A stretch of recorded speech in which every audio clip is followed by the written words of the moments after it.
some of you was waiting on another officer somewhere, a young lady or something like that? Yes, she here now.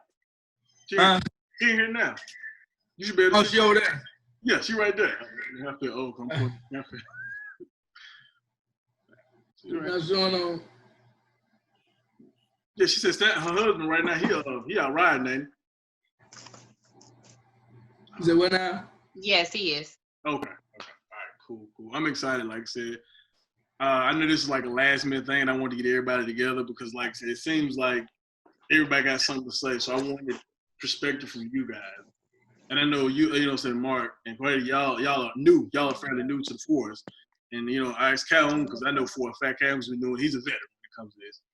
So we can go ahead and start off by letting you guys introduce yourselves and, you know, where you work at and all that, and, you know. Okay, ain't nobody introduce himself? Who first? It don't matter. I go first since I'm new. I'm Deputy Eccles. Deputy Mark Eccles. I work at Mississippi County Sheriff's Office. I just got a year in April. So I graduated the academy in November and been on the streets since then. And with the corona and stuff, like I said, you know, the training never stops with this profession. You know, you always training. So my training has kind of been stunted since the corona came along. You know, we've been having to, you know, cool down on the traffic stops and whatnot. So I'm fairly new to it, got a lot to learn. So yeah, that's me. All right. Hey, I'm Officer Calhoun. I was with I started off with UALR. I was there for 7 years, went with state police for 5 years.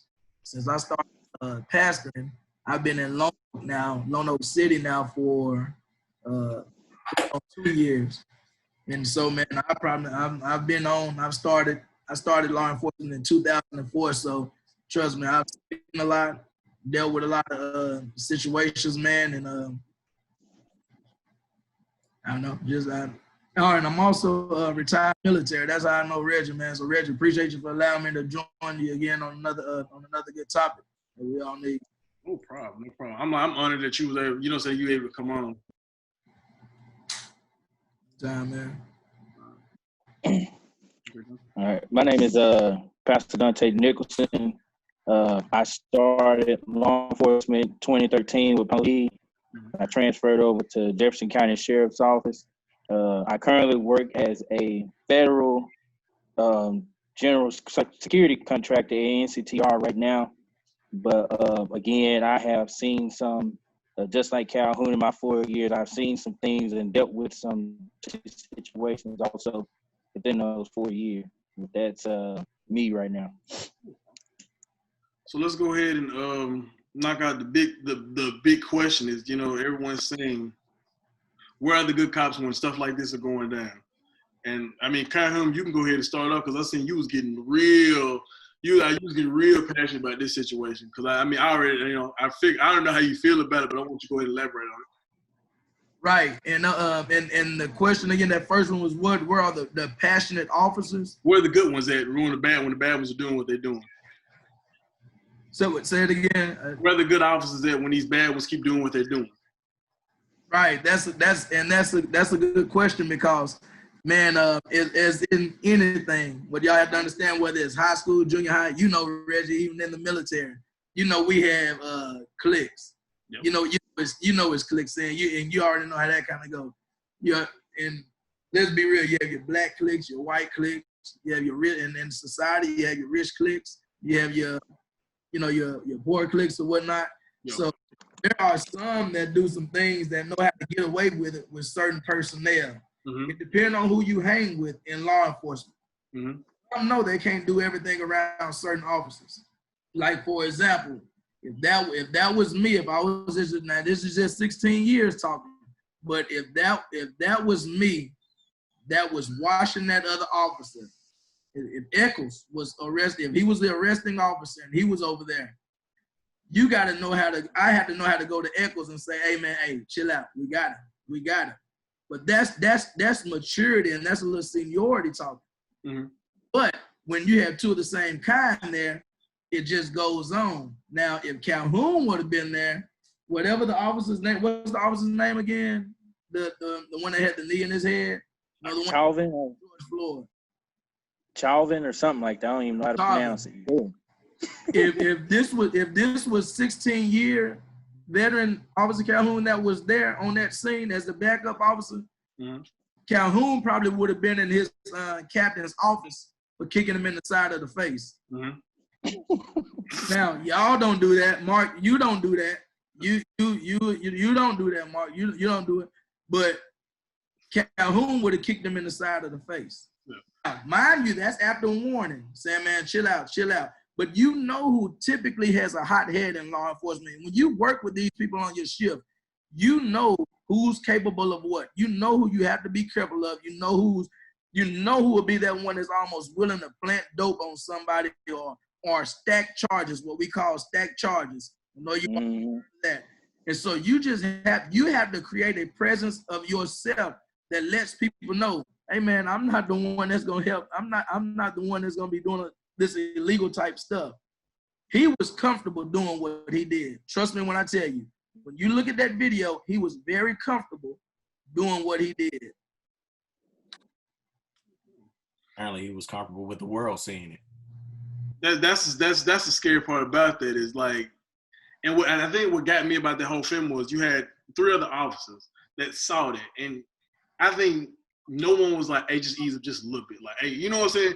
Even if you just walked by and just gave him a quick nudge, like, hey, man, just kind of, you know, like, come on, ease up just a little bit. Like, right. You know, just, you didn't have to, to me, you didn't even have to nudge him.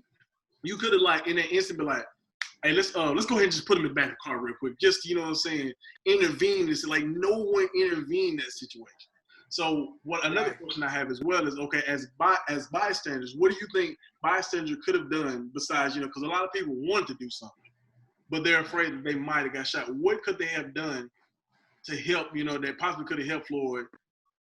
You know, so maybe I'm trying to figure out how to word that without getting too many charges, because, you know, most people can't afford the charges that, you know, people stack on. So what could they have done in that situation? What charge would they have got done for intervening in that situation? One thing that I say that they did just by recording the whole situation, because on one video what we seen was just with that one officer that was looking around the child guy, and then Derek Chauvin where his knees was on his neck. That was really enough of what we needed to see, because none of us was trained to put our knees on anybody's neck in training, not even to arrest somebody. None of us was taught that. And so with them recording all the video, that was a good part to do. The next thing they should have done, they could have filed a complaint also and asked for a supervisor to come in and intervene, because again, if you know those type of guys that they were like rough on him, then of course they would be the next one to say, oh, we're gonna get you for obstruction.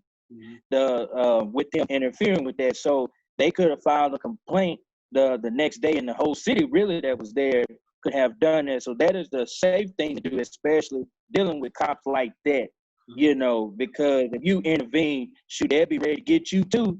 And then you'll be, you know, of course, be another person and you trying to help. So recording the whole situation, not just the neck part, but everything, so everybody could see. But would I say that was, for lack of terminology, be a good witness, a great witness at that point. That's what I think. Okay. All right, is there anything else per se you got, you know what I'm saying? Because like I said, I want to keep the information going. It's coming from Black officers. I think because right now, you know, most people feel they're tired. And right now, me personally, I mean, I'm not like F the police. I'm not. Because I know for a fact, I imagine how it would be in that situation. And I know for a fact, there's good ones, and I hate to say it that way. I know there's good ones. And coming from the military, I know for a fact it's not as easy as it seems. I can go out and be like, yo, this guy's a risk. We need to get rid of him. And then next thing you know, everyone's looking at me like, oh, you going against the ground. So now instead of helping you, we're gonna put you in the island by yourself. You know what I'm saying? So I understand the whole code thing. So what, you know what I'm saying, what should we do more of as a community? Hey, if I could tag back just real quick on that question you asked a little while ago, what could the bystanders done? And that's the one where I figured a lot of people from the community would want to jump in if they was viewing this. I'm not sure how to tell who's all just viewing. We got 11 so far. But let me say this, Reggie. That's a real tough place and a real tough decision to make. Understand what I'm saying. I'm not sure where the other young lady went, Shaquita, what department she worked for. The one that you had on here just now. I'm not. She's still on here. She's still on here. She's just immediately just taking it out. Okay, what department does she work for? City of Jonesboro. Jonesboro. Okay, got you. And I believe her, Dante, and Mark can all testify. Man, it's real dangerous for people to jump into a law enforcement situation. Even meaning well. Now you may have level-headed people like us that may appear to be on here that we would have handled that as the assistant officer. We would cut that out. But I had a friend of mine that was on Facebook that said, "Man, I could not have been there. Trust me, I would have jumped in." And this was my response to him. I said, "Man, if that officer is doing that to that man right there, and you would have gotten in and intervened from the anger the tone that I took in his text, if I know him like I think I do, and he would have jumped in with anger, it's a possibility that officer could have took him as a threat, especially with his size. So who's to say he wouldn't have got shot? Because the officer don't know who he is. Mind you, we know who each other are, but on the streets, we don't know who people are that's jumping in. And so, man, it's with us, it's almost like we have to get home at night. On the safe side, though, we still have to have a smart head on how we handle that. So I would say as a bystander, man, sometimes you just have to make that tough decision to say, man, I want to jump in, but if I do, what's going to happen with me if I see what's happening with him? That's a real tough decision to make. I think one of the best things he did. Now let's also say it like this too. He didn't do anything physical, so to some people they would say he didn't get involved. But listen, man, the best thing he could have did is exactly what he did. He could have recorded the situation, because trust me, now the world see. Now we gotta have faith in the judicial system. What type do I have? That's a different conversation for another time. But so how, like I said, okay. Well, he could with recording. I guess this one good, because the people are tired of just the recordings and watching people die. So that's what I'm trying to figure out, how to come up with real solutions to help people. Because like I said, as you see, the city, like cities are catching fire, like literally. From I went out to Little Rock earlier downtown just to check out the protests, and it was people. And apparently, I just before getting on, like things are getting really wild. Like things are getting really wild. Like really, I just watched. Apparently, a white guy went up to the group saying some disrespectful things, and to me, I feel like he knew what he was doing. But you know how he's going antagonizing these people. You got black people that's already pissed.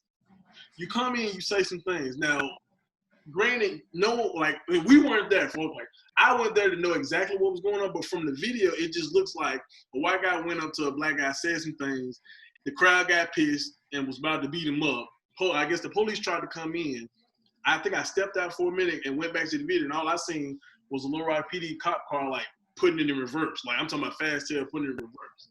So what I'm trying to figure out is how I can give real solutions to problems that because black people don't trust law enforcement. You know what it is? And I think one of the beautiful things about you, Callum, that I love is when we were being drilled and people would know you were a cop, and they would come by you like, and they would say little slick stuff like, "I hate cops," and you was like, "I do too." And I think that would throw him for a little. And for me, like that's when I was like, this guy right here, I can get my. And you was like, it was so beautiful. You was like, I hate cops too. I hate when they do that too. And he was like, I'm not one of them though. So I mean, he was like, I got a job to do like you do. I just chose to do this. I want to do this, I'm gonna go home. It was like, F the police. I'm like, well, F the police too. Like, it don't bother me, man. So that was before I was all the way. Like I always say, hey man, he done with you. But I think like I legitimately get what you say, because like honestly, like, and most people are like F the police, and I'm like I get it, but I understand there's a bigger problem. If we want to change things, we need to change the laws. Like, I understand the law form that are pushing law, but we have to change the law, get in a position to change the law. So that's why I wanted to get you guys together. So if anyone got any ideas, so Mark, your experience, what have you experienced, since within your year? As far as in general, or yeah, in general, yeah. Man, I hadn't experienced a whole lot because, like I said, we shut it down as soon as that Corona hit. We shut it down. So I got a little practice, just doing traffic stops, vehicle searches, stuff like that. Ran into a situation where me and another black deputy were patrolling together when I was doing my ride along. And so we pulled over this car, no license plate, got out of the car. He took one side, he took the driver's side, I took the passenger side. So the lady in the car looks back at us and is like, I need a white officer out here. And we were like, yeah, we were like that white meme. We were like, excuse me? Because we weren't expecting that. But, for whatever reason, she felt threatened because two black deputies got out of the car on her. And, we're nice. I'm a nice guy. You grew up with me. You know how I am. I haven't changed. Like, the badge don't mean nothing. Like, half the time I forget I'm wearing a uniform. So, just little stuff like that, just I don't know. I hadn't experienced a whole lot out on the streets. I'm still green to a lot of things. So, like I said in the beginning, I still got a lot to learn. So my question about, okay, Kyle, you said the officers, like, they're like, so the ones that are at high risk to do illegal activities, is there any way people can be on watch for those officers? You can pass along the word, like, hey, when this particular officer is out, guys, you really need to watch him, or be careful how you move, or be on watch for this. Yeah, a good supervisor, man. And of course, we're talking about something that you may have noticed that's not a termination type offense, because, if it was that bad, of course, they would be terminated, suspended, or dealt with. But you just talking about things that you kind of see in people. So a good supervisor, if it was somebody new, let's just use, for example, let's just say because Mark is a year in, I'm not sure. I forgot how long Dante working out about Miss Shaquita, but how long, Dante? About 4 years. 4 or 5 years. You was 4 or 5. Okay. So if I'm not a supervisor, but just say if a supervisor just kind of saw some indications on some people, you can request, if it's a new officer that may even have gotten off of FTO, you can request for them to spend a little more time. Now, as an FTO, I have done that before. I said, hey, he or she need a little bit more time. And it's nothing bad. I mean, it's just some things you need to see.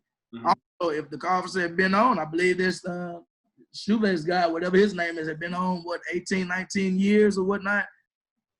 A good supervisor, once he sees some things, he will make sure that he's on a shift with somebody else that's well-groomed in law enforcement. The problem is when some supervisors get too close, patrolmen, and they don't know how to cut off good old boy supervisor.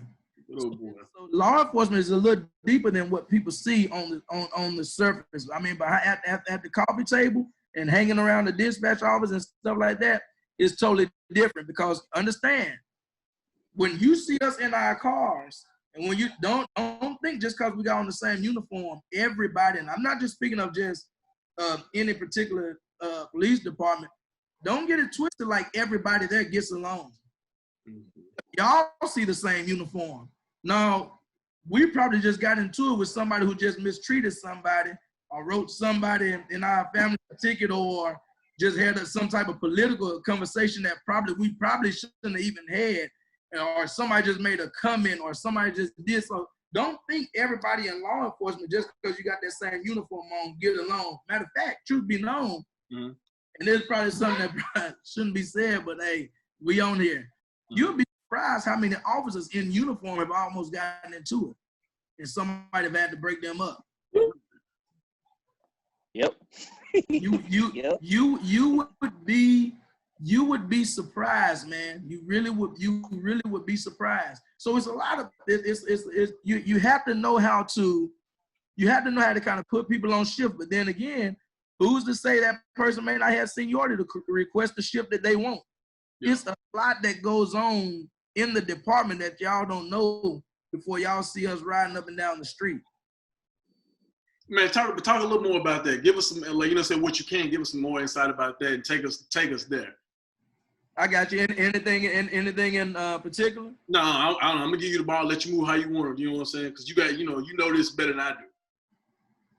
Let's see. Let me see if I can. Let me see if I can grab one. Here's one that we see quite often in law enforcement. Mark and I, or Dante and I, or whatever, we started law enforcement about the same time. We started about the same time. But guess what? Dante got cool, turned into a suck up, and started hanging with the lieutenant. Right? Now watch this, because this happens. If they and Mark and Shaquita, if they've been they'll see. Mark is gonna see it. Shaquita probably know already. They get cool. Guess what? Promotion time comes along. Dante gets promoted. So now the guy I used to be cool with is my boss. But now some other stuff has rubbed off on him when I'm still 100. Yeah. So now watch this. It is a small clash. It's a small clash that has formed up. Now you got to deal with this thing where the guy you used to be cool with is now throwing this thing where I'm your boss, I'm your supervisor now. And you see what I'm saying? This stuff builds on, and it can put a wedge in between some stuff, which will cause some people to react in law enforcement. Now, let's not get this twisted either. And this is not taking up anybody. Understand, when we have these conversations, don't never forget that when you all see that badge, that gun, and that uniform, in that car, don't forget it's a human being behind that. Because some citizens get it twisted and think, okay, that's a police officer. Yeah, but I was a human first. I was black first. You understand what I'm saying? So guess what? If I woke up on the wrong side of the bed, if I have a bad day, forgive me for if a cuss word come out my mouth, or if you because I'm human as well. That now, because if we mess around and cuss somebody out after we just got cussed out, we have to know how to handle that. But the reality is this: what if Mark is a year in and he don't quite know how to handle that situation? Mm-hmm. He's stuck. He's still on green. He's still learning, because Deputy Eccles have to be calm, but Black Mark Eccles that grew up want to clap back. Yeah. So now Deputy Eccles got to keep Mark calm. That makes sense? Yeah. We're still human too. We have to know our limits. We have to be real enough with our supervisors. If Shaquita is my Sarge, I got to go. Sarge, can I take off a few hours? And Sarge, Shaquita may say, listen, yeah, Calhoun, we got 3 more other officers on. Go ahead and take off 3 hours early. You good. And what Shaquita probably just did was save my job, because I was probably on the edge wanting to snap. And her being a good supervisor said, hey, go ahead and take off a little early. You have to know your officers good enough to kind of know the kind of stuff they deal with. That's why a good supervisor, it'll come out sometimes as if you're being nosy. But I want to know, hey, how's everything at the house, man? How you doing? You getting enough rest? How you been? You have to have that connection, because guess what, man? You got a gun on your side. It's a gun in every fight we get in. Every fight we get in, it's a gun. Somebody got yeah. Dante, you got anything? As far as going back to what citizens can do, there are some avenues, and I know it kind of get old at times. Like a lot of times, people are told they can't call a supervisor over to the scene if they have an issue with that officer, and a supervisor will come by and talk to them and see what's going on. And 9 out of 10, that supervisor gonna try to keep a complaint from going forward. You know what I'm saying? Mm-hmm. But if in an event like the guy we're talking about, from what I heard, he had 19 citations, a bunch of complaints on him, then okay, that it should, at that point, it should go to, if the immediate supervisor don't do nothing, then we need to find out who the internal affairs is, then investigate it and had a video. The problem a lot of times, the reason why some of these officers don't get what's due to them is because the individual civilian starts off wrong. You see what I'm saying? Yeah. Or they might be in the wrong doing the situation. So when we have to learn as civilians to know how to control yourself when dealing with an officer of a derrick man attitude, because whatever wrong they do, then they will somehow be justified for their action. And so you can report to them and try to walk yourself up the chain. Now, for this guy to have 19 citations, like moving violation citations, to have many complaints and have, 3 quote unquote bodies under him, that's a leadership issue. And that means that is an action that should have been corrected a long time ago, and they let that monster stay on their department. You see what I'm saying? And so that there is a leadership issue, and he should be, if he has been suspended or something like that, then that should be known. But sadly, like Calhoun said, if he's cool with the right people, there are some people like, man, he did nothing wrong. Let's sweep it up under the rug. So, Right. Hey, if the police department and the chief don't do anything about it, because sometimes they don't, then you have to be radical and get it out. And I say, if it takes going to city council, do what you got to do to bring that up. Because, again, what happened, this guy's record would let us know that there was something else going on prior to this incident. And now his actions and all of his police record was like, man, this dude should have been gone a long time ago. And I share this with you. One thing that I learned about Jefferson County Sheriff's Office, they protect their name. And if you one of the ones that give you a bad name and like you get too many complaints on you, them jokers they'll get rid of you. They will do that. They do not tolerate that at Jefferson County Sheriff's Office. And so that's one of the things that I say people would have to do, because, again, I'm like Calhoun. We're human. I have been on calls with people in handcuffs, got kicked in the mouth, been spit on, I've been threatened, all type of stuff that I have dealt with. And I still had to keep my cool. And it's sad that even when we keep our cool, when we go to the prosecutor and try to do justice for us, I get charged for it, the prosecutor to come back and tell us, but hey, man, it's part of the job. And so it's like, you got to take that L. So I've been in that position, but like I said, it's one of those things that you got to make sure that they are in the right too, because when there is any wrong done on their part, then it gives that officer that immunity from his supervisors, especially if they cool. Ain't nothing gonna happen to it. And so that's just things that I say that I've experienced so far.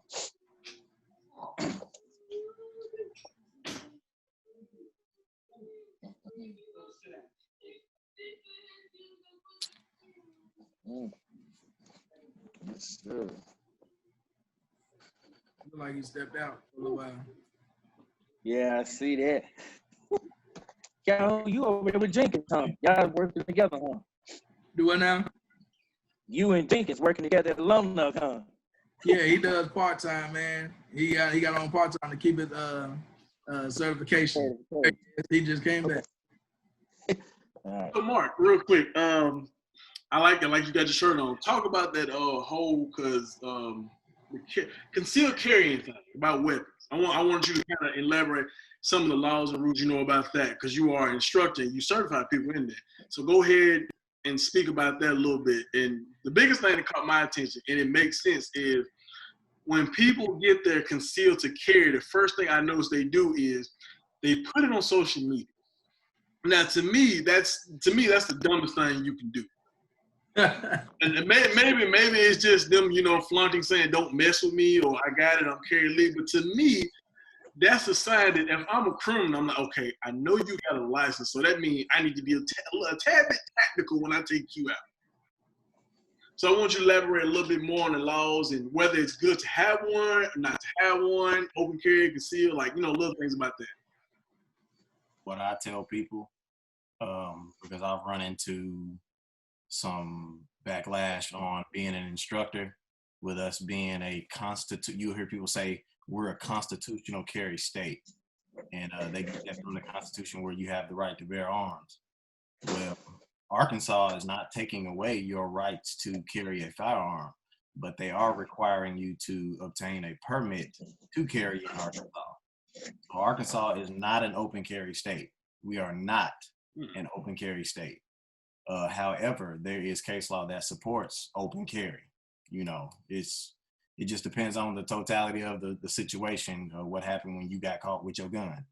Also, the officer who pulls you over, if you being irate and, you acting a fool and we find out you got a gun, your gun probably gonna get taken, and further action is probably gonna be, it's probably gonna be more action taken. But if you respectable, you respectful towards the officer, and you tell us, hey, I have a gun, I don't have a problem with people carrying a gun. I would much rather them have a permit, because them pulling out that permit tells me a couple things about them. First of all, you went to an instructor, you got informed on the safe carry of a firearm, you passed a state and federal background check, so you're not a felon. And it tells me that you're basically a law-abiding citizen. So what I tell people when they say, well, should I get my concealed to carry permit? I say absolutely, because what that does is establishes your intent for carrying that firearm. I immediately know exactly why you're carrying that firearm, and that's to protect yourself. So, you pull that out, I know you're not. There we go. Speak on intent. I like it right there. Speak on intent. It is to establish intent. So when I pull you over and you hand me your license, registration, insurance, and your concealed carry permit, I'm like, oh, okay, this person has a firearm. I may ask you where it is, and I may say, hey, leave it where it is. We won't have any issues, or, I may not say anything. It just depends on, who just depends on the stop. Yeah. But intent is very important. It's everything, really. Yeah. If you don't have intent, your intent could be anything. You could be headed over to so-and-so crib to shoot up the place. Yeah. Versus if you got your license, I know at least you took the class, you have intent to protect yourself. Criminals, they don't care about concealed carry permit. They're going to do what they want to do regardless. I guarantee you it's probably more people out here carrying without a permit than it is with a permit. I see it every day. I see it on Facebook every day. Every day. I love when you comment on that too. And I comment on it, and they know, and some people, the people that know I'm an officer, they'll like react to it and laugh at it. Mm-hmm. But that person may not know that I'm an officer, because I don't know where you found that picture of me to put on the flyer. Yeah. My boy Swan, he found that picture through. It was nice though. I ain't gonna lie to you, it's pretty nice. I pride myself on not posting, especially on Facebook, that I am an officer, because you can learn a lot about where the stuff at. It helps you do your job better. But I see guns and weed all the time, so I'm taking notes. If I ever pull this dude over, it's a good chance he might have something on him. So, I'm not out here to get people in trouble. I'm out here having fun. Mm-hmm. And what I told the sheriff when I got hired is, I want to bridge the gap between law enforcement and my community. And, right. And I straight up told them, and my community is Black people. If y'all didn't get what I was saying when I said my community. And, he really seemed to appreciate when I said that, because, right. We in Mississippi County. We talking about Blah, Vegas. Sure. The murder capital, where they murder for capital. Yep. So, there's something to brag on. So, man. So with that being said, say, how do I or what should a person do if they are carrying, but they feel like the officer has a different intent? You know what I'm saying? Because people bring up Philando Castile, like he was, you know what I'm saying? What, you know what I'm saying? The fact it seems like the officer was intent on doing it, or he told Philando to do this, and like, yo, I got a weapon. Like, how do you feel like people should manage that situation a little better? Mm. Because I mean, if somebody intend on killing you, they gonna kill you. I mean, you know what I'm saying? So, as a and that's the thing that we're dealing with. If you want to murder somebody, you can murder somebody. You can do anything. These people just happen to have a uniform on, but they were murderers. Like that, he's still a human. He's in the uniform, but he's still a human, and that's just cold-blooded murder. So the Philando Castile thing, we actually got to see that take place, and that was murder. We didn't get a conviction. But if I'm pulling somebody over and they have a concealed carry permit, so that's the first thing that makes me feel comfortable. Okay, they know how to use firearms. They did it legit. They don't have any felonies. Secondly, what I'm looking at is how you're acting. You know, you fidgety, or you know, you keep looking down at it, or you looking at my gun. You know, you looking like you about to make a move. I'm probably going to handle that situation a little bit more carefully. But typically, when I deal with people with concealed carry permits, it's not a problem at all. I really don't have a problem. Right. Yeah, I know. I have dealt with that on a traffic stop several times with people who are concealed carrying, and a lot of times, if they tell me where they have it, I'll ask them, okay, where is that weapon at? And when they tell me, I said, okay, whatever you do, just keep your hands on the steering wheel for me. And if I need, you to reach for something, I will let you know. And it goes back to the type of officers too, because if he green and brand new and somebody say gun, he already is nervous. So, that's one of those things where at that point, if there's a gun nearby, the person doesn't need to have or make any type of sudden movements. Can y'all hear me? Yeah. Right. Yeah. Okay. Yeah. They don't need to make any sudden movements. Just stay there. And sometimes you have to kind of get that. If there was a buddy with that. Oh no. You just froze up. We did. What I do is like, okay, if they have it somewhere, and like I said, if it's one person in the car, then I'd be like, okay, if it's in the glove department, don't you touch it. I'll just come over to the side and I said, where's your registration and stuff at? And if it's in there, I said, okay, I'll watch them open it. Or if there's a chance, I'm like, hey, just let me open it, get these, documents out, and then that'll be it. I have done on some occasions where if they did have it, depending on the person and their attitude, I might have them step out and talk to me, come back to the rear of the vehicle. It just depends on the situation. But in a case like that, they should announce where it's at, and then just keep their hands where it's at, and just, let the officer kind of walk them through that stop, saying, hey, well, can you grab this or can you grab that? But in those guys' cases, you can tell they were jittery and nervous. And so it's just like, it should have been somebody over there telling them, hey, man, kind of chill out, or let them step out or something. Because, again, if they green, they going to react a whole lot different from people like Calhoun and some of the other ones on here that are very much experienced. So they're going to react different, So that is just something that, like I suggest, is that they announce it, and if it's somewhere close to them, then they can ask, hey, they'll pack and step out because my gun is right here. Can you hear me? Yeah. Okay, so yeah, they kind of talk to the officer. Picking up your radio. They can. So that's basically short what I think they should do. What I've dealt with from experience. And that falls back. I'm gonna piggyback off of what he's saying. That falls back on the pistol instructors when they go through the concealed carry class.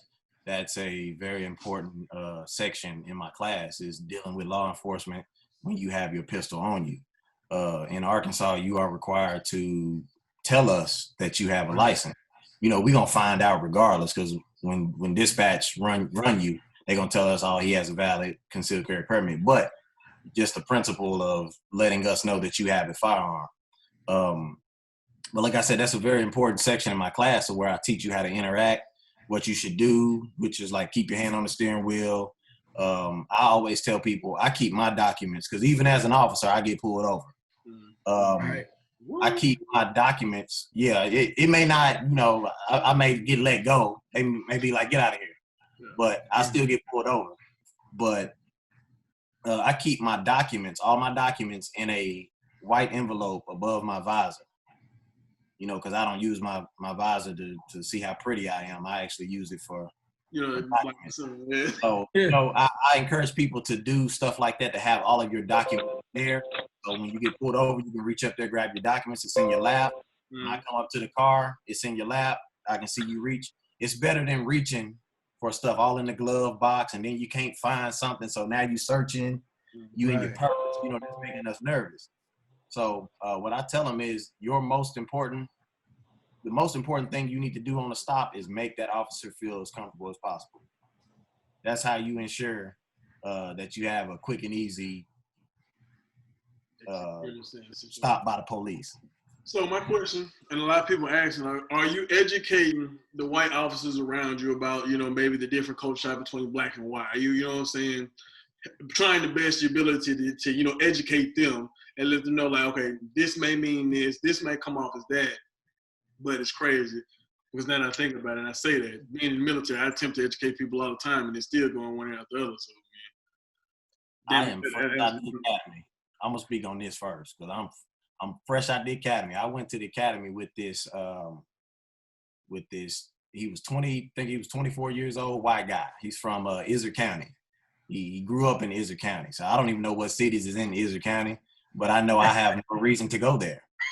But so I'm the first black person that he's ever really been around.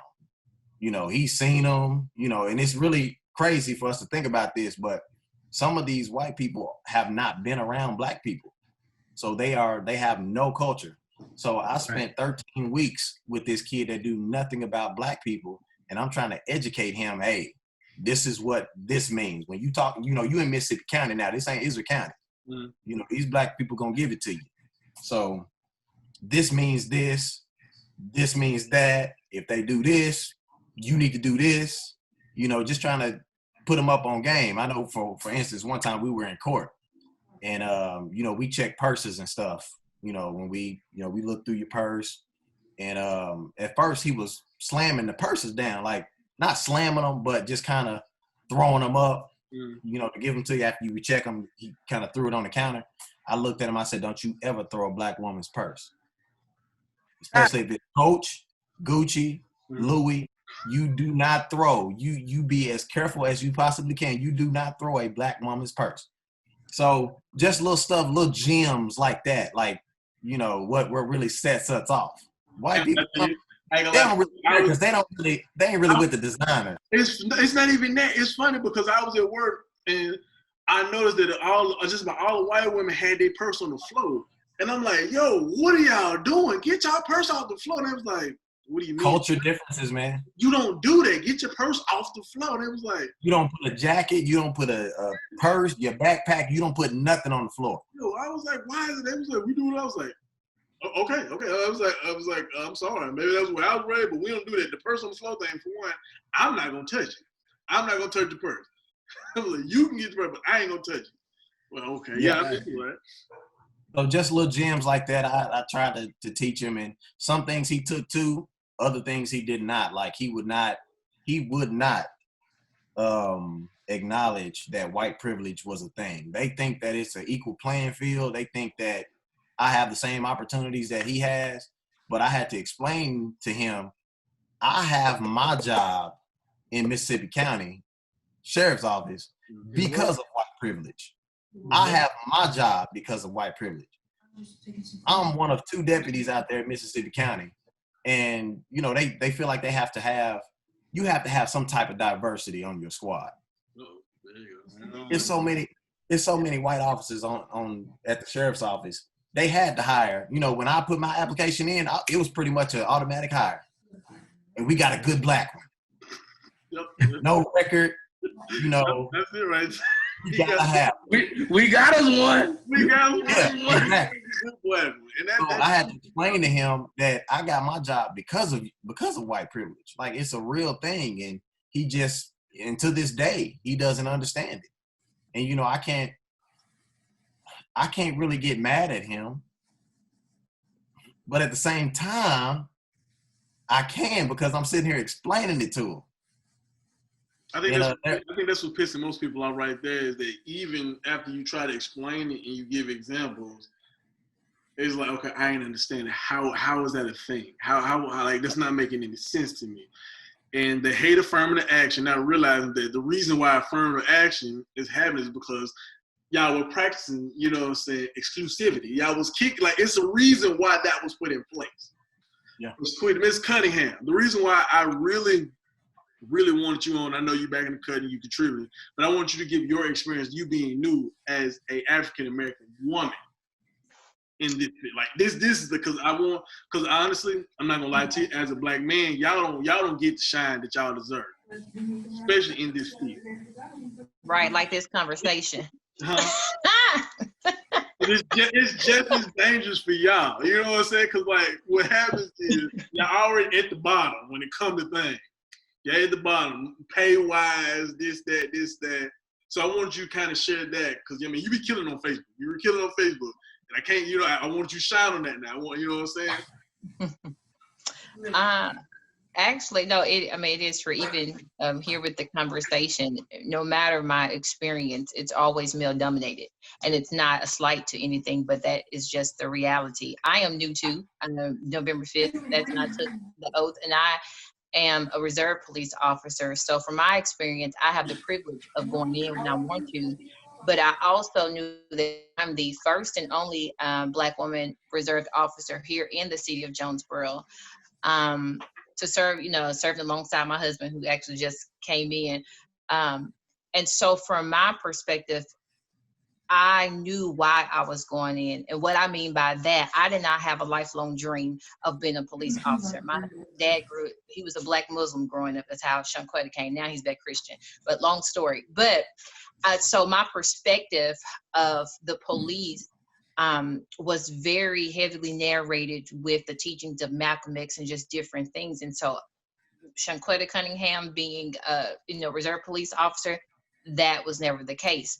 But the moment that my husband decided to make the leap, and then I had our son, it shifted. And so my why to serve is that how can I go and be influential into being a part of a system that has excluded us, and knowing that, so being that I'm not working the beat like most people, I have some leeway with that.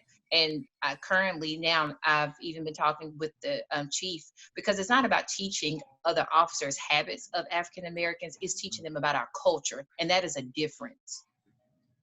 Like, I understand that putting a Black woman's purse on the floor. Yeah, I get that. Don't do that. But I also need you to talk to you to understand that when you even approach a Black woman, that what you may see as aggressiveness is really passion.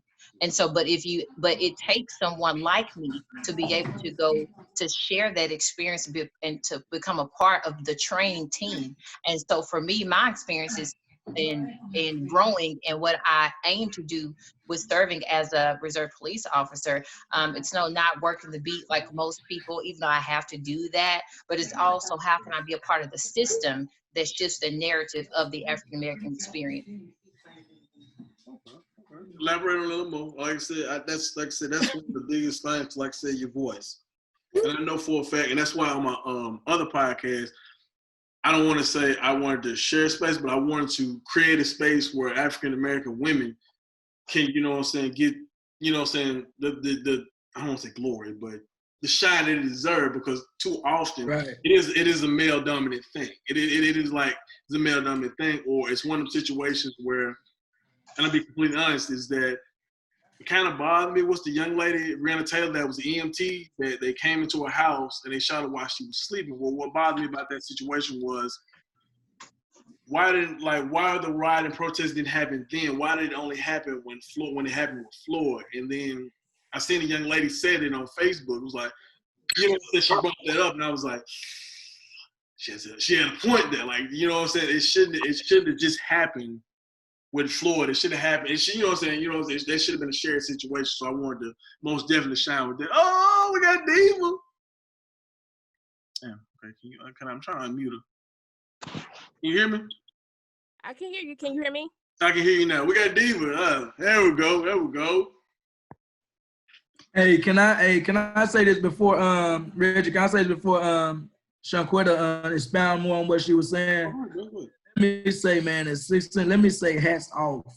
Let me say hats off, man, for Shanquetta stepping into a male dominant career and to do it as reserve, man, that's major. Like Reggie, y'all don't know what it is. And for her to say the first Black female to do this, man, that's major. I feel like it should be in some major book with the city. I feel like her city should actually list that and observe her in that. I feel that her picture should be up there because I'm gonna tell you something, man. It's changing a little bit more because when I first came in, I was still with some of the older heads who felt like women shouldn't be in.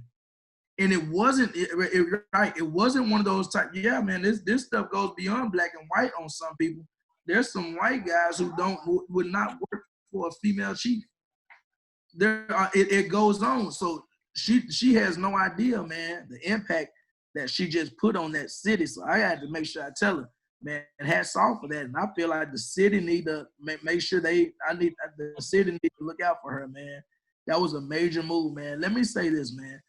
Even in it, if I could just go to what I do on the other side, and I still want her to expound on what she was saying in pastoring. Like if I have a revival, more than likely, if it's something where it's gonna be more than 4 people on sharing, I'm gonna have a woman on there, man. Women bring a different light to a situation. Yep. Women listen, man. If there's any fellas on here listening or whatever, and I ain't got to suck up. Trust me, Calhoun been married for 7 to 17 years, man, and got my own out. This is strictly how I feel, man. Yeah. Listen, the world is a better place because women are there. So I'm saying that to say, Shanquetta, hey, I don't know you, but hats off, man. That's a major move for you to step into that field and do it proud, because you have to worry about what I shouldn't have said the word wearing. Somewhere in your mind, you probably wondering like, what do they say when I walk by? If I need help in this, what are they gonna say? But I guarantee you, what you don't know is, Jaquetta, in any room you probably been in with them, you was probably the smartest one in there. You just know how to hold your peace. They don't take a rocket scientist to see that. You just know how to be quiet and let them be a fool. But trust me, man, I just had to share that with you. Man, hats off, man. Real deal talk. Real deal. Hats off. I appreciate that, Officer Pastor.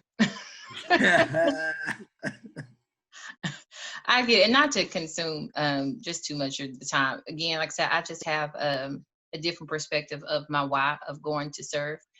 And it starts with being active, and I think with even us as influential as these other guys are often, hats off to you all, I think it's wonderful for us to not only share about policing, having these conversations, but then inviting others to join.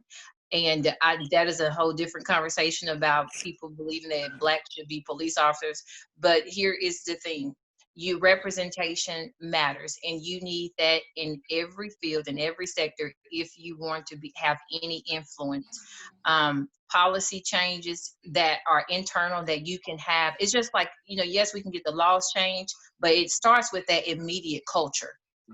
Right. And if there's no one on the inside to be able to articulate and delve into that, you will be waiting 3 to 5 years to try to implement a federal law. So, again, it's just important for me to be able to see where I can use my influence at. Thankful for the training. I have to ride, and I do see there's another side, because I will say this, as a reserve officer and as a Black woman, I'm coming home to my 5 babies too.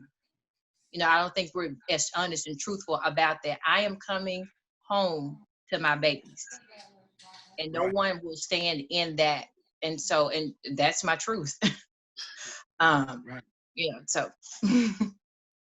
but like I said, I don't want to consume too much of the conversation. No.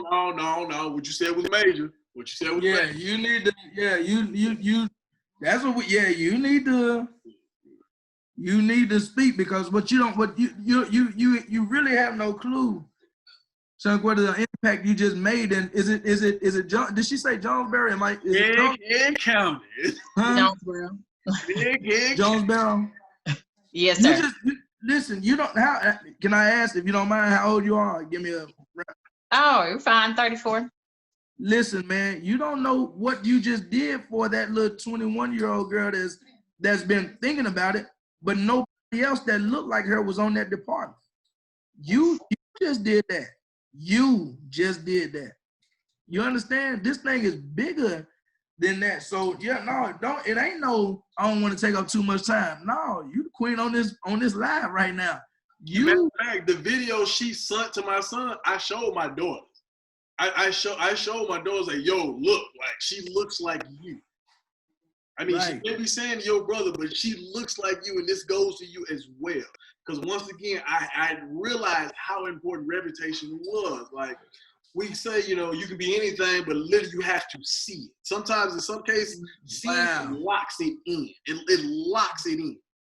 And Reggie, Reggie, let me share this. Let me share this with you all. Now you get into the piece I like. Mark, Shanquetta, Miss Diva, the other one that's on here, and I don't know what happened to the other guy. But listen, y'all don't understand the privilege for us to be able to wear that uniform.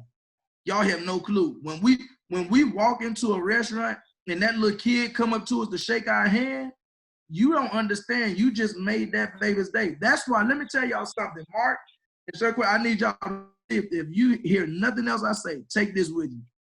I don't play with parents who looks at their little 5 and 6 year old and their 10-year-old and say, hey, you better get right or he gonna take you to jail. Or you know what I say? I say, don't do that. I shut it down.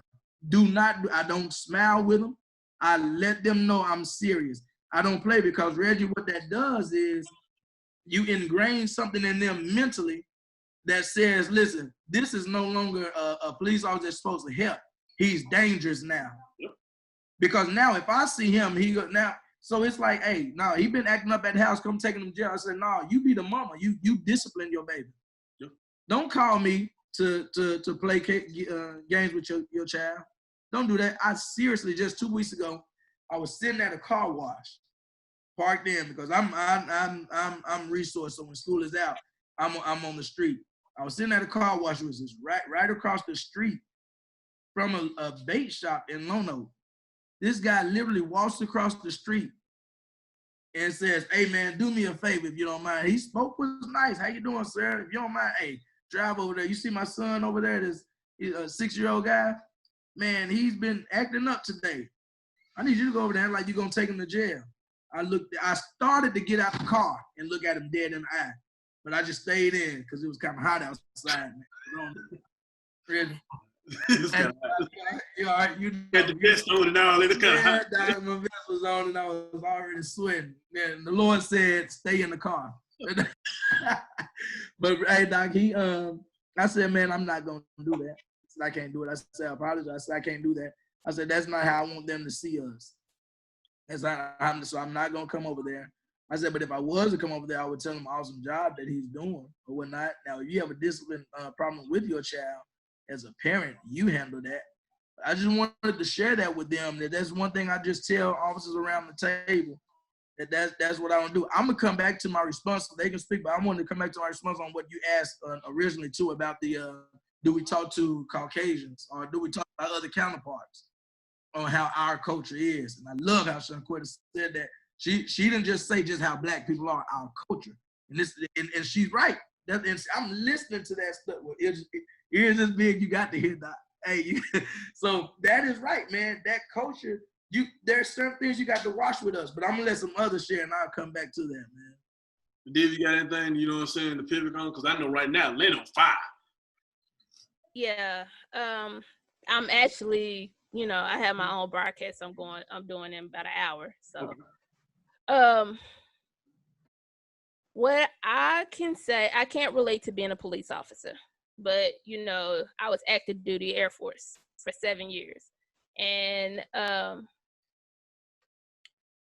I can give congratulations to Shanquetta on her, because I know what it's like to be that only Black female. I was the only Black female sergeant in my office, and I faced so many different things daily because I was in an office where it was, even though I was active duty and it was an active duty post, we had reserves that were active reservists, and they born and raised in Mississippi, never left Mississippi other than go to basic training. And so I got them, these old white men, good old boys, and then I got, and this is not related to all Black men, but this is just my personal experience.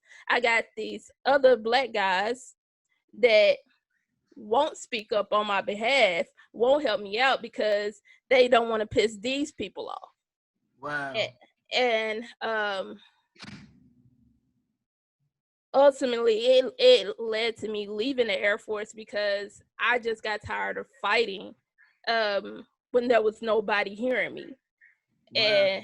And like one situation, there was a guy that I outranked. I put on my stripes before him, meaning that I was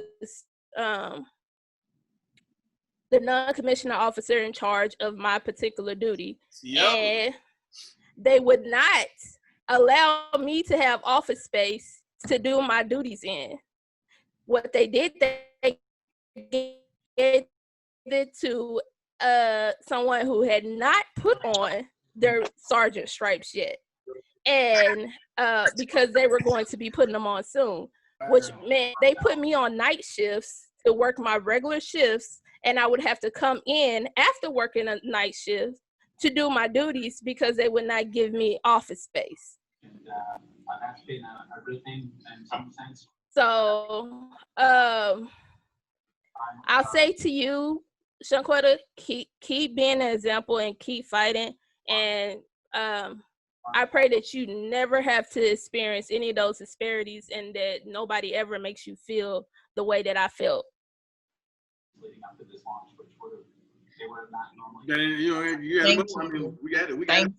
We got it for 30 minutes. So you know what I'm saying? Anything you got? Because I'm glad you came on. Because you got any questions per se? Because I know you see social media just as well as I do, and some of the things that you can dress, talk about, or something like that. I'll be honest. I'm really confused on what I want to say to the police, because I personally know that all of them not bad. I do know that.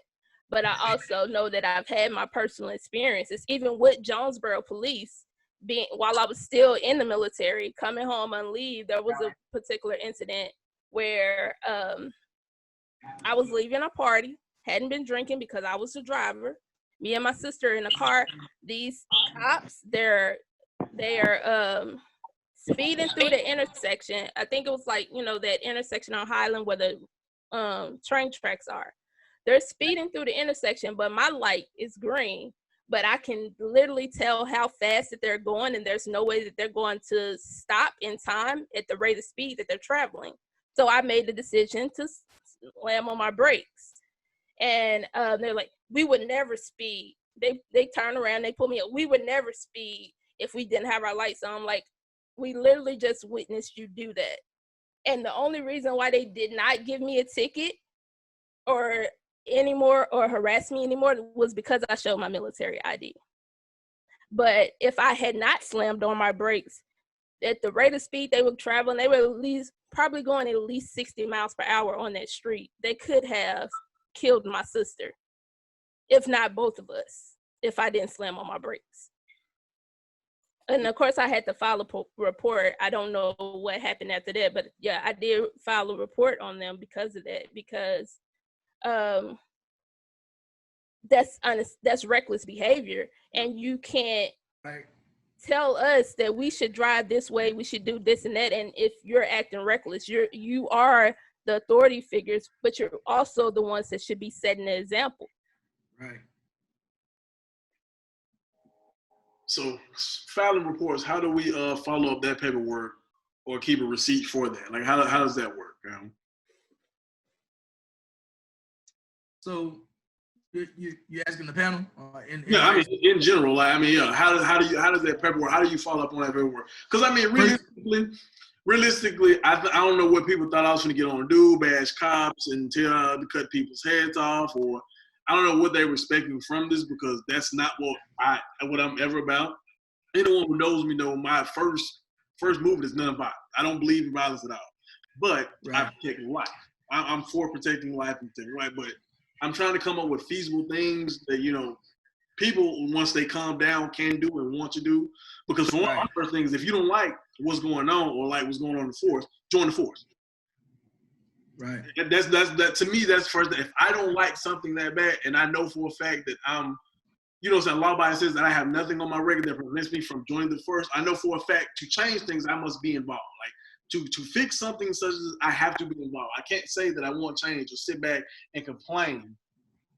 And because everybody does it, I'm not really with all that. And granted, yeah, cops shouldn't kill you regardless of that. I mean, but realistically, we know nothing's gonna change until we get involved.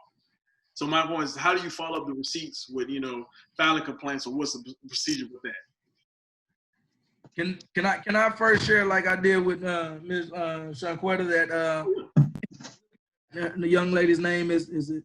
I thought it was Diva. I thought it was Miss Cole. What is her name? Diva Nicole, but it's got Diva Nicole. Listen, ma'am, let me tell you something. Hey, I'm retired military, and if I see you, I'm still calling you Sarge. Hats off, man. I'm still calling you Sarge. I don't care what they said. You a sergeant to me. If I ever see you out in public, your meal is on me, and I'm calling you Sarge. I'm calling you Sarge, and I wish some other folks in there, just so I can say it, to piss them off. When they ask where you was, I'm gonna say, yeah, she served in the United States Air Force or whatever, and I'm still gonna call you Sarge. So hats off, because I know how that can be. I had the privilege to serve with Reggie, that's hosting this show. So I trust me. I know how it is with this female deal in the military. I know how it is, and it'd be tough for me to be pastor and stay safe and hear stuff like this. Reggie would tell you, if I was your battle, if we was out there, trust me, that wouldn't have happened if Reggie and I was right there. Trust me, I'm regardless of what we had on our chest. I know this is live, but trust when I tell you, sweetie, that wouldn't have happened if we was there. Let me say something right, and I'm gonna tell you right. Let me get your flowers now, Calhoun. I never forget. Right as you were getting ready to get out, I'll never forget. I think we were in the classroom or somewhere, and it was right as you were getting ready to get out for your medical one night. You looked me dead in the eye, and you said, "Look." He said, "I'm getting ready to go, but I'm gonna tell you right now, they listen to you, and don't you allow them to treat you any type of way, anybody around you." And I swear to you, I took that to heart. Right. Because like I said, no black person in that unit had ever looked me in my face and told me that. Like flat out, he said, "Look, don't let them treat you any kind of way." And he's like, he said, "From what I see, they do listen to you. They listen to you. So you take that and you run with it." I never forget that. Right, because you got leaders. Everybody on this panel got leadership in them. If you just hear the voice, we ain't just no dumb Negroes who just eased up in a position. No, we earned that. Diva Nicole, you earned that. No, Sarge, you earned that. You earned that. So hats off to you. I just had to share that on how to follow up with and real deal talk. If we was right here when I see you, officer or not, I'm saluting you just off your carry. So hats off to you, man. Hey, listen, Reggie, so the question is how to follow up with a complaint. Now, this is the part we have to know how to do, because at the end of the day, we want to complain, but then we'll talk about how we hate the police and how we don't like them or whatnot. So I ain't going up there. They ain't gonna do nothing. Well, of course we're not gonna do nothing if you don't go. So everything we do is what we call FOI. The other officers know what that means. It's FOI, freedom of information. All right. So if I was to come and do, if you say I was rough with you or whatever, or if it was a charge, a report has to be done. Now, depending on how serious it is, either another officer has to do it, or if it was the city, Mark had to come in with the deputies and do it. If you had a wreck with the city, Mark would have to come in with the deputy, or either state police would have to come in and work it, because now it could possibly be a conflict of interest later on during an investigation. So you want to make sure that you have somebody with you. You have something in you, on you. Everybody on this panel has something close to them right now that would justify anything they did. Just the reason we on here right now. That is, so when you go in that department, and I think I shared a video today on people, on undercover reporters going in to file reports to see how they was treated. Go in there with that camera on, so that you can file that complaint. Ask to speak to that, either that shift sergeant, ask to either speak to the lieutenant or captain. It's gonna be kind of tough to see the chief, depending on what it is or how big that department is. It can be done, but you, even as a, gotta go through that chain of command as well, and follow up with it. Follow up with it. Ask to see. Now, will they tell you exactly what they did to that officer? No, they probably won't tell you. What most of them may tell you is it was taken care of. It's gonna be hard to evaluate what was really taken care of, because it depends on what they did to you. So you would have to really give me an example on what somebody did to see if it's worth filing a complaint on. But you can, as a citizen, as anybody in your city, you can go to that police department and file a complaint. And a lot of people now do it online. Whenever you call that dispatch office, please hear me, that line is recorded. That dispatch line, there are non-recorded lines in a dispatch office, but that line is recorded, so you have a backup plan. You have it. You have that written statement that you turned in. That's yours. You'll get a copy of it back to take with you, and that original may stay in with the PD. So yes, you can go, but my advice would be, when you file that complaint, make sure you do a follow-through, because what you all don't realize is when that complaint is filed, you would be surprised on that's all they needed to handle that officer the way he or she should probably be handled. You probably doing that city and that police department a great justice by filing that complaint. I guarantee you,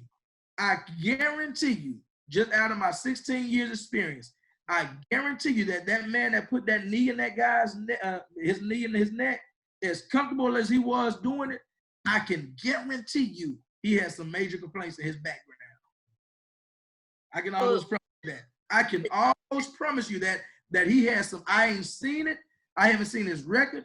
I can guarantee you, after that behavior, because even if it is some takedowns that we've learned that was something, I'm not going to say close to that. Even if it is an arrest, even if it's a takedown maneuver, Reggie, to make sure that you are arresting somebody. Well, a good lawyer ought to be able to tear him up, because guess what? He wasn't arresting because he was comfortable with his hands in his pocket. Yeah. See, me, Shanquetta, and Mark, we trained to see that. We look at everything. You can't just talk to us. We dissect every word. We sit certain places in restaurants. You can't just talk to us any kind of way. We're gonna position ourselves in a way to like, and it's not good, but when I talk to people, just depending on who it is, I'm wondering, okay, I can either get out of here or either I can hit him like this. I'm not saying that's good, but I've been doing this. We're kind of in defense mode, because in uniform, at the end of the day, we still a target. Yeah. And we're our target because of people like this guy in this video. And so we have to keep hearing how we hate the police, F the police and all that, because of people like him. Because somebody didn't go file a complaint, or because some supervisor didn't make sure it was taken care of, make sure you didn't have extra training. This is the result of that. So supervisors who don't follow up on getting rid of, the bad cops, what can you do to them? What can be done towards them? You said it a little while ago. I believe it was you that said, I can't remember who said it. Man, you still have a city council. See, if we really have time, and I don't really have time, but this is what y'all got to understand, and this is what us as Black people really need to fathom and gather in our minds. That is this. Stop running to the poll when it's time to vote for a president. That's not the strongest vote. Go vote for your mayor. Go and vote for those aldermen. Go and vote for that city council. Go and vote for that sheriff. Go and vote. Go and vote. It's smaller things that leads up to that. Are you seeing what I'm saying, man? So then, yeah. So what happens when this isn't being done? You go to your city council. But guess what? If you hadn't voted for your city council because you was just waiting on the presidential election, guess what? The city council are the same ones that's been there for the past 20 years. That's the good old boys. Because we don't want to miss our hair appointment. No. We didn't want to miss choir rehearsal that day. We just didn't feel like going. Are you seeing what I'm saying? We gotta make sure we get out and go to those polls. Can I say something on that? Go ahead. One thing that I noticed particularly, a lot of people don't necessarily know about the local elections because they're not promoted. Like, whenever you turn on the TV, every 4 years, you see there's always a big push for everyone to register for the presidential elections, to register for the primaries and vote in the primaries. But there's not an equal push for people to go vote in the local elections. So I think a lot of people don't vote because they're uneducated about it. And there needs to be a push to educate people more about how much their local elections, their city officials, their county officials and state officials, how much they really impact what's going to actually go on in their neighborhoods and their towns. Right. I totally agree. And listen, who else better to do that? And I know I'll cut everybody else off. But this kind of what I like. Who better to do that than somebody like you, Ms. Diva, that got a voice? You know how passionate you are about who needs to be in the right place. Because if those people are not in the right place, this is what happens. Good sergeants like you say, I can't deal with this. Because somebody let the wrong one get promoted because he was a good friend of his and didn't know how to handle you. Because what the reality was, it wasn't even the fact that you was black. It wasn't even the fact that you was a female. No, the real fact is that he felt threatened by somebody he don't even understand. Hashtag I said what I said. and they ain't gonna take it back. Yeah. And may I also add, when it comes down to, we're talking about what can we do to become more involved. Everyone has their own road. And so while I'm going to be big and pushing on more women and more Black women, I'm not just going to say minority because some say minority, that's convoluted with a whole lot of other races, but Black women and Black people, I think we have to also recognize that we sometimes choose to forego getting information. Like, we have to take some responsibility as well, that the fact that we can find out when we want to counsel in this council culture that we have, who is, cell phone Betty in the park, and we're looking to try to figure out how to, get her from her job and everything. That same effort we have to start applying just by asking the right questions, because sometimes we can make it involvement so hard, but it's asking those questions. When are the next school board elections? You're going into the school, for other things anyways, just asking those simple questions. When is the next school board meeting? And then showing up. And then also remembering, as African Americans, you belong in every space that anyone else is in. And we often talk ourselves out of going to those spaces, asking those questions. You're right. When we're upset about things that go wrong in our community, about laws and drug laws and stuff, we have to go back like, well, who puts these people behind bars?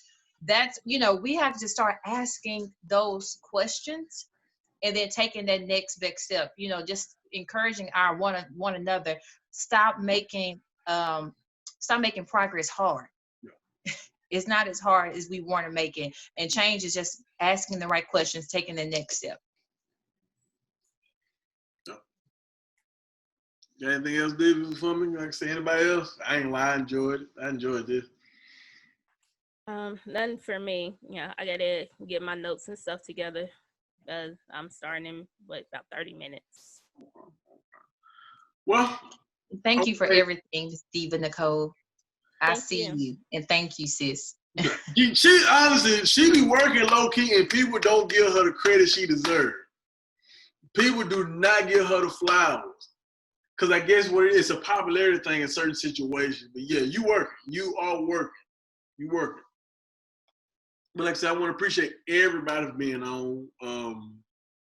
It's big. I ain't gonna lie to you. I was super nervous because I had no idea what I want to do. I knew I wanted to do this. I had no idea how to do this. I paced this room back and forth, and I was excited to do this, and I'm happy to have each one of y'all on. Like I said, it was real big. This is real big to me. I don't know exactly. The podcast probably gonna be out real soon. I got to figure out exactly how to do the video editing to where the video is actually out for everyone to see, so I can share it on Facebook and YouTube as well. So, like I said, I appreciate each one of y'all for going on. If y'all got any announcements that y'all want to put out or anything you want to say, any messages you want to put out, feel free to do it right now. What I would say is I need each of y'all's contact information because occasionally I'm over in Jonesboro. I ain't been to Lonoke yet, but I like to have a contact. And it's even better now. I got a black contact in Jonesboro, Lonoke. You in Lonoke City? Yes, sir. In Lonoke City. Uh-huh. Okay, because I know it's a Lonoke County, right? Right, yeah. Okay. Hey, Mark, he the plug. He the plug. Now, don't let him talk. Like, he the plug. I'm telling you now. What people don't realize who Calhoun really is, like the brother got some connections. Now he got some connections. Plug me in. That's good to know. Yeah. I'm gonna send all of y'all. I talk about it. I'm telling Might get me in trouble. But he would, if you need information, he will fly like, all right, Doc, hold on. He loves to say, Doc, I got you, Doc, home. And I'll be back to you. And sometimes it's bad, but if you hit him up right, oh man, I went on and called so all you gotta do is just talk to so-and-so, tell him I sent you, and you can go from there. I don't know what y'all was saying. I'm gonna leave that to y'all to discuss, but I done went on and plug and play for you. I'm like, okay, so look, let me tell you, I knew he was a pastor when he said, watch this. And he right. did. Watch this.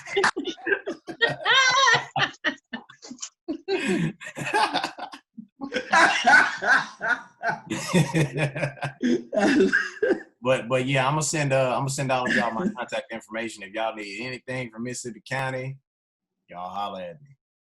I do really want to push your whole, your concealed thing, because like I said, once again, I give you your flowers as well, because I see you working and you are trying to get Black people more informed about weapons. That's all I want. I don't even care if they get they concealed. I want them to be smarter with firearms, because I see it on TikTok. Man. I see it on TikTok. I see it on Facebook Live. They just waving the guns, people just pointing it at themselves, pointing it at other people, and I want us to be like, when you see a picture of a family with guns and it's a white family and they got their guns and they got the finger, the trigger control going on. And then I watch some of us in a music video and they waving the guns around, got their fingers on the trigger and, pointing at the cameraman. I'm like, bro, you gotta be smarter than that. I don't understand cameramen do it. I don't even care. I don't even care about making money. I have done free classes. I'm about to do another free class as soon as Corona go away. I'm gonna do a free class for the county. And if you want to go ahead and apply for your permit, that's when I'm gonna charge you. But if you just want to come and get the information on gun safety and the concealed carry laws, the state of Arkansas, I'm gonna do a free class, because that's how passionate I am about people learning safety with firearms. Yeah. We weren't taught. I didn't hold a gun until I was 22 years old. I'm 28 now. I didn't grow up with guns in the house. So, but thankfully I went, through the NRA. They taught me the gun safety, and I won't even point Windex at nobody. Yeah. Call it muscle awareness. I don't play about that. Muzzle awareness, I dog. don't play about Point at nothing you don't intend to Don't shoot. intend on killing. Exactly. I do not play about Hey that. Mark. Hey Mark, if you ever do anything via Facebook, I'm not on the gram or anything like that, but if you ever do anything where you need a flyer or something showed, or you need to help get the word out, tag me, man. I want to make sure I support you in that, man, because I hear how passionate you are, and that's major, man. It's not a lot of us doing that on gun ranges, man. And I'm gonna tell you, man, if you ever were to go to a place like state police, I guarantee you, whatever county you are in, just hearing how passionate you are about it, you would probably be over that range. So if you like Mississippi County, that's good. That's cool. But it don't take me long to kind of get a good indication on somebody.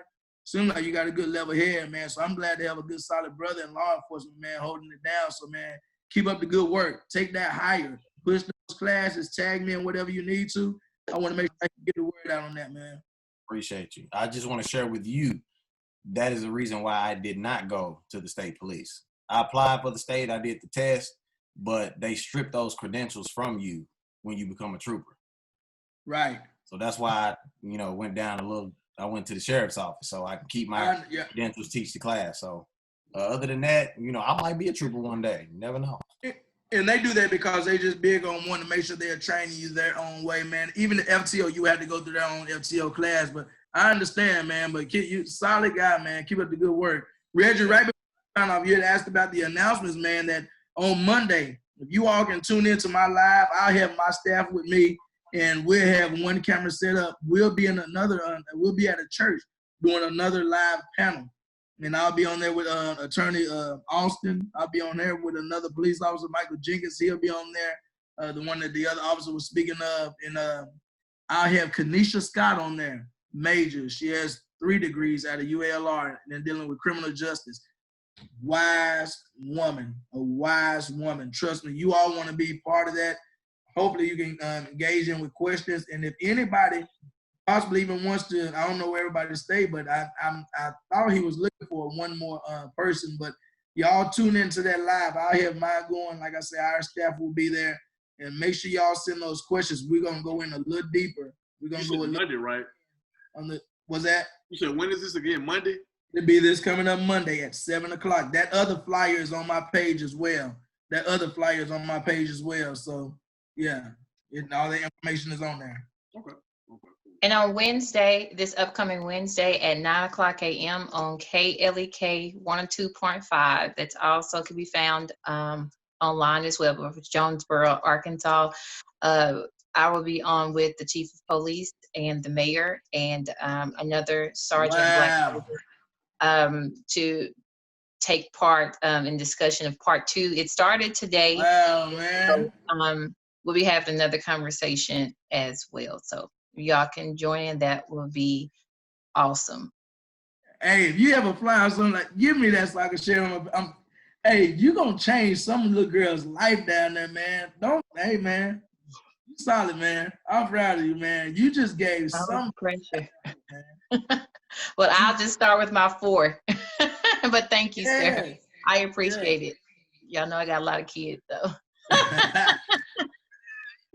But thank you. And I just want to say, Reggie, I applaud you, sir. I thank you for this platform. Thank you for the discussion. It's relevant. It's needed. And just keep pushing. When we're trying to build, have a voice, we're called to do something. I know it can seem a little taskful because the support may not be there, or it seems like you have to beg people to just join in on conversations that they know they're passionate about, or even participate. But just keep going, because these are just, brick by brick. You'll get there. So thank you for this, and I appreciate it. Man, I appreciate that. So Reggie, my guy, Doc. Reggie, well, you got the, hey, man. Yeah, I went to you for a reason, Doc. Out of all the ones I could have went to, Doc, I went to you, and I said, Doc, I'm telling you now, you don't know how important that was for me when you said that. Because I already, I was kind of already wet behind the ears. I'm new to this. And, I'm like, well, nobody really listens to me nowhere. Hold on. It's my kids. I try to finesse them by giving them snacks. I didn't try to give them what they want. Somebody mad right now, and I did. But Reggie, the way you just jump from professional to just daddy them just that quick, you're like, hey man, listen, let me just say thank you for what you did. Hey. Yeah. You gotta give them the dad age just to that is another part of the Black experience in law enforcement and being a professional and also being a parent. Yeah. So I hear him as though and I hear what I'm saying. Wait, your daddy get So like I said, I appreciate you guys. Thank you for being a part of this. It's really big. So I hope everyone has an excellent evening. Thank you, man. Appreciate you, buddy. Y'all have a good one. Y'all good. I'll too.